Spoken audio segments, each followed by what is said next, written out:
But I've never really done anything where they've told you the solutions, or better still, allowed you to come up with the solutions to implement yourself. Like connecting with the people, with the other ambassadors, because like we all have like all sorts of different ideas,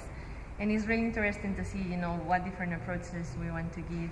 because maybe we know a lot about the reef, but we don't know how to like explain it to like different, like as you say, like different sorts of like population.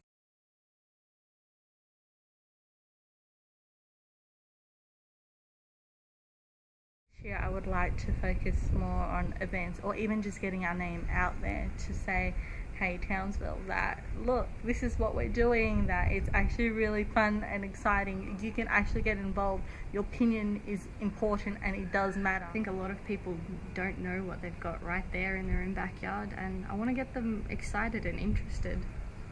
because if you're interested and love something, you'll want to look after it a lot more.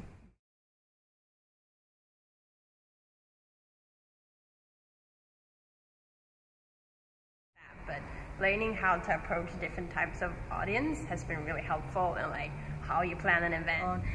how to communicate with different partners, how to communicate within each other, how to organize and set up an event. So I'm just happy to get out there, start talking to people, you know, getting on board with that no more straws trend, and just helping people make the small changes in their lives that aren't a big difference to them but will be a big difference to the reef.